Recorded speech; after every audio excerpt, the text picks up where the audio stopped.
What's going on, everyone? Gilman with the Wealthy Stocks back with another video taking a look at Tesla and the price action today. So we'll take a look at how Tesla stock traded today, new support and resistance levels that arose from the price action today, and why it's up really nicely after hours, after falling a little bit during the day. So real quick, if you enjoy videos like this, hit that like button, subscribe to my channel if you are new. I try to do videos on Apple and other stocks that I'm looking at on a daily basis, including Tesla and NIO and a lot of EV stocks that are really hot right now.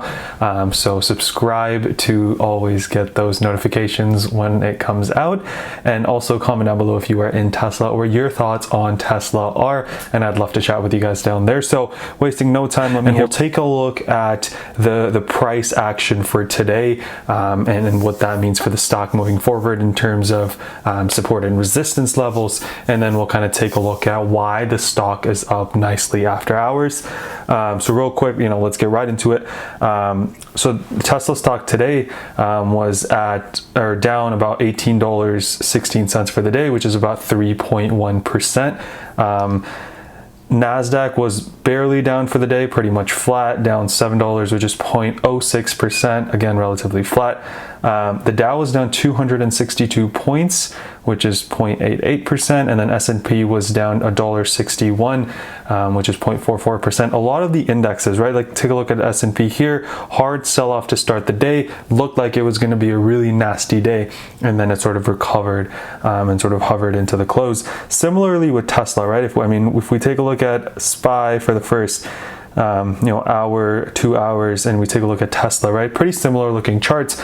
So in the pre-market, Tesla got in the 600s, and then, right when we opened, sell off all the way down to 554. We had talked about, how 600 could be a mental resistance.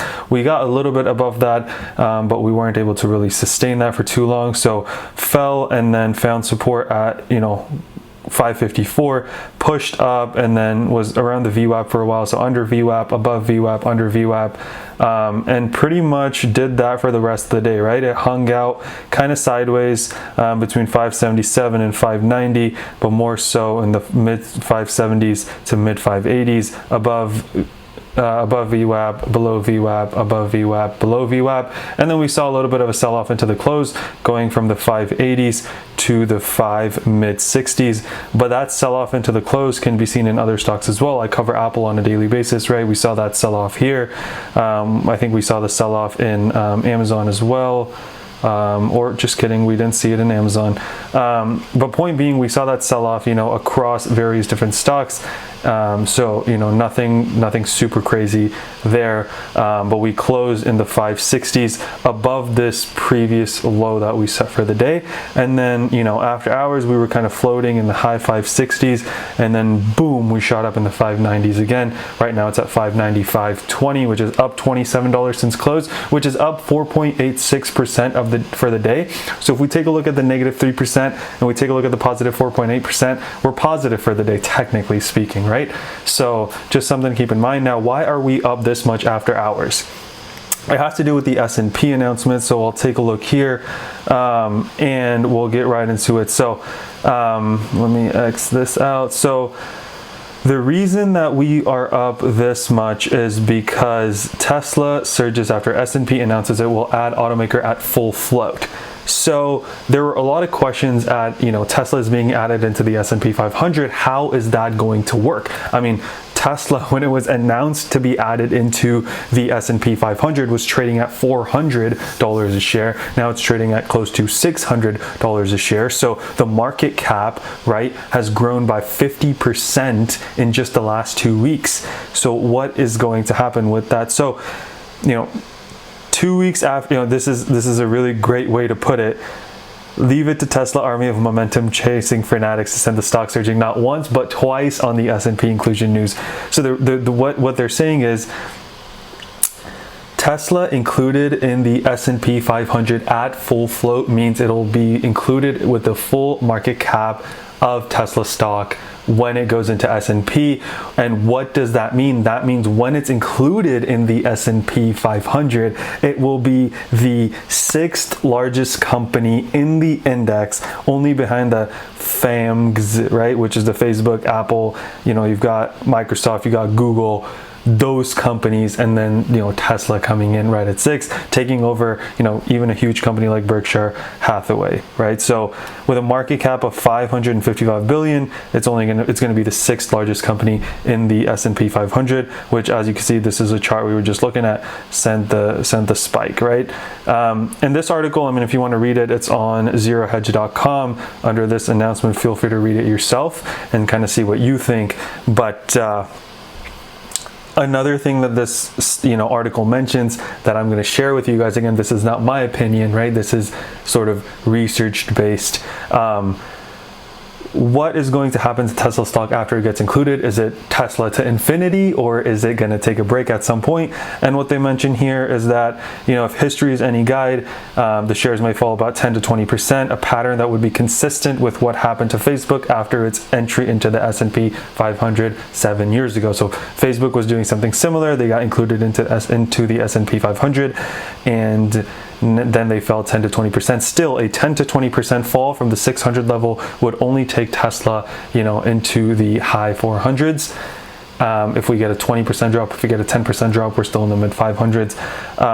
So still, Tesla has a lot of potential, and we are up in the 596. So moving forward, what are some levels of support and resistance that we're going to look at, right? So as the stock is kind of trading after hours in the 596s, the first next level that it has to knock out is $607, because that is the high that we set earlier today at the start of the day.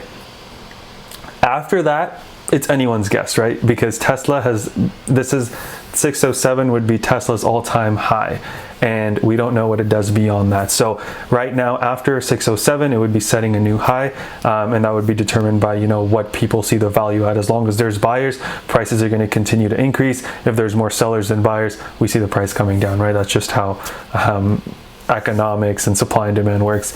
But on the downside, right, what we've got is this 554 level, and then we'll take a look at kind of the 4-day chart and see what we find there. So let me kind of zoom in to this run here that we've had on the 4-day chart. Let me put my EMAs on, and as we could see, we dipped below. I was talking about the 8 EMA on the 4-hour chart yesterday, potentially holding up as support, but as we see, we dropped, but guess what? We bounced perfectly off of the 21 EMA, right, when we dipped at 562, right? That's the lower wick of today, here. Earlier today, the wick kind of went under it. The low for that point was 554, which is a level of support. But we also got this 21 EMA at 557. So, good levels of support, all around for Tesla. And if we go here right after hours, what does it bounce off of? The low is at 563, and the 21 EMA again is at 562. So what I'm watching is, two things. A, I want the stock to be above the 8 EMA, and then, using the 8 EMA as a support point, which right now would be at 583. And if it opens tomorrow at 596, then, it could go down as it did today with a little bit of a selling pressure. But the 21 EMA at 562, we've got the 34 EMA at 540, and then the 55 EMA, the 89 EMA comes in at 491. And then let's take a look at the moving average lines. We've got the 20 EMA is 566, which is kind of where it was hovering at close before the huge push up. So 566 combined with the EMA at 561 should be good support points. 8 EMAs at 582, if that is support as well. And then we've got a couple other levels of support. We also got the low of today, which is 551 as support, the high of today, which is 607 as resistance. So that is what, you know, I am looking at moving forward. I don't know if Tesla's going to go up or down, but what I do know is levels that it could find support or resistance at. Tesla could go just as easily to 600 and beyond and 650 and hit 700 by the end of December as it could hit 500. Again, it's just a matter of, you know, when the selling pressure gets too much, right? We saw a lot of selling pressure, but so far all the dips in Tesla are being bought.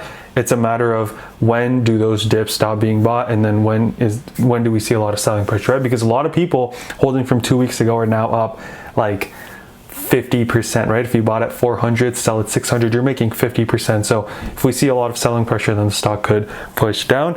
But the news that came with the full market cap being included into the S&P could be a buy the rumor, sell the news. This could be the news that leads to a little bit of selling, right? So tomorrow morning is going to be really crucial to see if we see, you know, it opening right out the gate and running up as it has, you know, last week and all of last week. All the week before, or do we see a little bit of selling pressure and then we dip down and then either test the support level from today or form a lower support point? So that's what I'll be watching out for. Hope you guys found this video helpful. If you did, drop a like, subscribe to my channel. I'll try to do these videos more often, and comment down below what your thoughts on Tesla moving forward are, if you are an investor or if you're looking to get in at a certain price point. Let's remember to be a bit better every single day, and until next time.